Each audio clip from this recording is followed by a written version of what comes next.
السلام عليكم ورحمة الله وبركاته. لا تنسوا الاشتراك في القناة وتفعيل زر الجرس ليصلكم كل جديد. مواعيد مباريات اليوم الأربعاء من كأس الأمم الإفريقية، حيث تقام اليوم الأربعاء 24 من ديسمبر 2025 4 مباريات قوية لحساب الجولة الأولى من البطولة.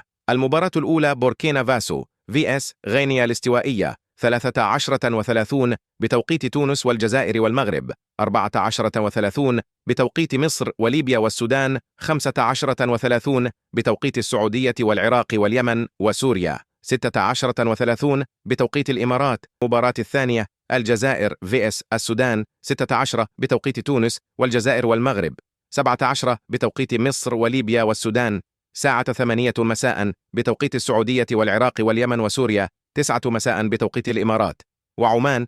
المباراة الثالثة ساحل العاج ضد موزمبيق، 8:30 مساء بتوقيت تونس والجزائر والمغرب، 9:10 مساء بتوقيت مصر وليبيا والسودان، 10:10 مساء بتوقيت السعودية والعراق واليمن وسوريا والأردن والكويت والبحرين، 11:10 مساء بتوقيت الإمارات وعمان.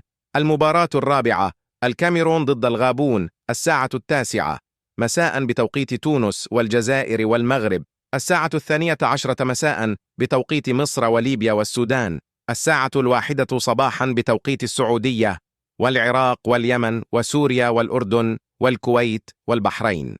ما هي توقعاتكم لنتائج مباريات اليوم؟ ننتظر آراءكم في التعليقات أسفل الفيديو.